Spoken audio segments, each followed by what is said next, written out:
ಗುರುಭ್ಯೋ ನಮಃ. ಶ್ರೀಮದಾನಂದತೀರ್ಥ ಭಗವತ್ಪಾದಾಚಾರ್ಯ ಗುರುಭ್ಯೋ ನಮಃ.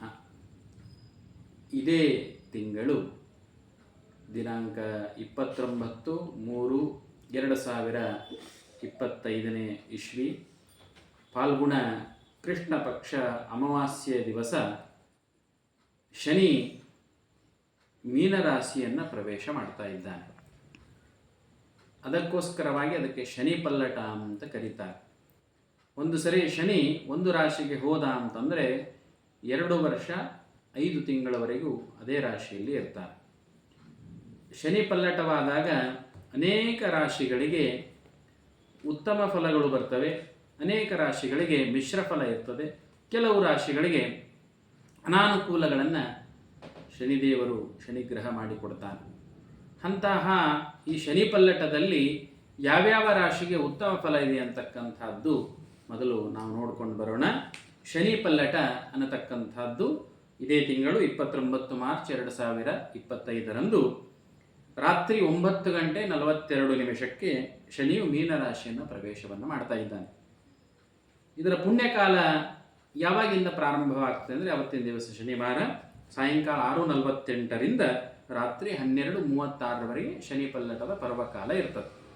ಈ ಪರ್ವಕಾಲದಲ್ಲಿ ವಿಶೇಷವಾಗಿ ಶನಿದೇವರ ಜಪವನ್ನು ಮಾಡತಕ್ಕಂಥವರಾಗಬೇಕು. ಶನಿ ಪ್ರೀತ್ಯರ್ಥವಾಗಿ ಕರಿ ಎಳ್ಳು ಕರಿ ವಸ್ತ್ರವನ್ನು ದಾನ ಮಾಡತಕ್ಕಂಥವರಾಗಬೇಕು. ಶನಿ ಪ್ರೀತ್ಯರ್ಥವಾಗಿ ವಿಶೇಷವಾಗಿ ಶನಿದೇವರ ದೇವಸ್ಥಾನಕ್ಕೆ ಹೋಗ್ತಕ್ಕಂಥವರಾಗಬೇಕು. ಈ ಶನಿ ಮೀನರಾಶಿ ಪ್ರವೇಶ ಮಾಡುವುದರಿಂದಾಗಿ ಈ 12 ರಾಶಿಗಳಲ್ಲಿ ಯಾವ್ಯಾವ ಫಲಗಳಿದೆ ಅಂತಕ್ಕಂಥದ್ದು ನೋಡೋಣ. ವೃಷಭ ರಾಶಿ, ತುಲಾ ರಾಶಿ ಮತ್ತು ಮೀನರಾಶಿ ಇವರಿಗೆ ಸುವರ್ಣಪಾದ ಇರ್ತದೆ. ಅದಕ್ಕೋಸ್ಕರವಾಗಿ ಈ 3 ರಾಶಿಯವರಿಗೆ ಚಿಂತೆ ಬಹಳ ಇರ್ತದೆ. 2.5 ವರ್ಷಗಳ ಕಾಲ ಚಿಂತೆ ಅಂತಕ್ಕಂಥದ್ದು ಇರ್ತದೆ. ಇನ್ನು ಕರ್ಕ ರಾಶಿಯವರಿಗೆ, ವೃಶ್ಚಿಕ ರಾಶಿಯವರಿಗೆ ಮತ್ತು ಕುಂಭ ರಾಶಿಯವರಿಗೆ ರೌಪ್ಯ ಪಾದ ಅಂತಕ್ಕಂಥದ್ದಿದೆ. ಇವರಿಗೆ ಶುಭ ಫಲಗಳು ಅಂತಕ್ಕಂಥದ್ದು ಇರ್ತದೆ. ಇನ್ನು ಮಿಥುನ ರಾಶಿ, ಕನ್ಯಾ ರಾಶಿ ಮತ್ತು ಮಕರ ರಾಶಿ ಈ 3 ರಾಶಿಯವರಿಗೆ ತಾಮ್ರಪಾದ ಅಂತಕ್ಕಂಥದ್ದಿದೆ. ಇವರಿಗೆ ಧನಪ್ರಾಪ್ತಿ ಅಂತಕ್ಕಂಥದ್ದು ಆಗ್ತದೆ. ಇನ್ನು ಮೇಷರಾಶಿ, ಸಿಂಹರಾಶಿ ಮತ್ತು ಧನುರಾಶಿ ಈ 3 ರಾಶಿಯವರಿಗೆ ಲೋಹಪಾದ ಇದೆ. ಅದಕ್ಕೋಸ್ಕರ ಇವರಿಗೆ ಕಷ್ಟ ಅಂತಕ್ಕಂಥದ್ದು ಬರ್ತದೆ. ಆಮೇಲೆ ಈ ಶನಿ 7.5 ಯಾವ್ಯಾವ ರಾಶಿಗೆ ಇದೆ ಅಂತಕ್ಕಂಥದ್ದು ನೋಡುವುದಾದರೆ ಮಕರ, ಕುಂಭ ಮತ್ತು ಮೀನರಾಶಿ ಈ 3 ರಾಶಿಯವರಿಗೆ 7.5 ಅಂತಕ್ಕಂಥದ್ದು ಇರ್ತದೆ.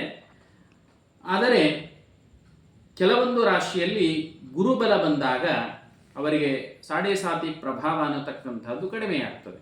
ಹೀಗಾಗಿ ಆ ಶನಿದೇವರು 7.5 ಇದ್ದರೂ ಕೂಡ ಗುರುಬಲ ಇದ್ದಾಗ ಉತ್ತಮವಾಗಿರ್ತಕ್ಕಂಥ ಫಲಗಳನ್ನು ಕೊಡ್ತಾನೆ. ಶನಿದೇವರು ಉತ್ತಮವಾದ ಫಲಗಳನ್ನು ಕೊಡ್ತಕ್ಕಂಥವನೇ ಆಗಿದ್ದಾನೆ. ಆದರೆ ಆ ಶನಿ ಪ್ರೀತ್ಯರ್ಥವಾಗಿ ವಿಶೇಷವಾಗಿ ದಾನ ಧರ್ಮಗಳನ್ನು ಮಾಡತಕ್ಕಂಥವರಾಗಬೇಕು. ಪ್ರಾಣದೇವರ ಸೇವೆ, ಶನಿಗೆ ಅತ್ಯಂತ ಪ್ರೀತಿಯಾಗಿರ್ತಕ್ಕಂಥದ್ದು ಹನುಮಂತ ದೇವರ ಸೇವೆ. ಹನುಮಂತ ದೇವರ ದೇವಸ್ಥಾನಕ್ಕೆ ಹೋಗಬೇಕು. ಪ್ರತಿದಿನವೂ ಎಳ್ಳೆಣ್ಣೆಯ ದೀಪವನ್ನು ಹಚ್ಚತಕ್ಕಂಥವರಾಗಬೇಕು. ಪ್ರದಕ್ಷಿಣೆ ನಮಸ್ಕಾರ ಮಾಡತಕ್ಕಂಥವರಾಗಬೇಕು. ಆವಾಗ ಆ ಶನಿಯಿಂದ ಬಂದಿರತಕ್ಕಂಥ ಎಲ್ಲ ದೋಷಗಳನ್ನು ನಾವು ಪರಿಹಾರ ಮಾಡಿಕೊಳ್ತಕ್ಕಂಥವರಾಗ್ತೇವೆ. ಆ ಶನಿದೇವರ ದೋಷ ಪರಿಹಾರ ಮಾಡೋದಕ್ಕೋಸ್ಕರವಾಗಿ ಭಗವಂತನ ಪರಮಾತ್ಮನ ಧ್ಯಾನ ಮಾಡತಕ್ಕಂಥವರಾಗಬೇಕು. ಗುರು ಹಿರಿಯರಿಗೆ ಗೌರವವನ್ನು ಕೊಡ್ತಕ್ಕಂಥವರಾಗಬೇಕು. ಸಾಧು ಸತ್ಪುರುಷರ ದರ್ಶನವನ್ನು ಮಾಡ್ತಕ್ಕಂಥವರಾಗಬೇಕು. ತೀರ್ಥಯಾತ್ರೆ, ಗಂಗಾದಿ ನದಿಗಳ ಸ್ನಾನಾದಿಗಳನ್ನು ಮಾಡತಕ್ಕಂಥವರಾಗಬೇಕು. ಹೀಗೆ ಮಾಡಿದರೆ ಶನಿ ಪ್ರೀತನಾಗಿ ಅನುಗ್ರಹವನ್ನು ಮಾಡತಕ್ಕಂಥವನಾಗ್ತಾನೆ. ಈ ರೀತಿಯಾಗಿ ಆ ಶನಿ ಪಲ್ಲಟದ ಫಲಗಳು ಅಂತಕ್ಕಂಥದ್ದಿದೆ. ಎಲ್ಲರಿಗೂ ಕೂಡ ಆ ಶನಿದೇವರು ಉತ್ತಮವಾದ ಫಲಗಳನ್ನು ಕೊಳ್ಳಿ. ಅತ್ಯಂತ ಶೀಘ್ರವಾಗಿ ಫಲ ಕೊಡ್ತಕ್ಕಂಥವನು ಶನಿದೇವರು, ಕಾಟವನ್ನು ಕೊಡ್ತಕ್ಕಂಥವನು ಕೂಡ ಶನಿದೇವರೇ ಇದ್ದಾನೆ. ಹೀಗಾಗಿ ಆ ಶನಿದೇವರ ಪ್ರೀತಿಯಾಗಿ ನಾವು ಮಾಡ್ತಕ್ಕಂಥ ಹನುಮಂತ ದೇವರ ಸೇವೆ ಏನಿದೆ ಅದು ಶನಿದೇವರಿಗೆ ಬಹಳ ಪ್ರೀತಿಯಾಗಿರ್ತಕ್ಕಂಥದ್ದು. ಆ ಎಲ್ಲರೂ ಹನುಮಂತ ದೇವರ ಸ್ಮರಣೆಯನ್ನು ಮಾಡೋಣ, ಹನುಮಂತ ದೇವರಿಗೆ ಮರಿ ಹೋಗೋಣ. ಆವಾಗ ಶನಿದೇವರ ದೋಷ ಅಂತಕ್ಕಂಥ ದೂರವಾಗ್ತದೆ ಅಂತ ಹೇಳ್ತಾ ಶ್ರೀಕೃಷ್ಣಾರ್ಪಣಮಸ್ತು.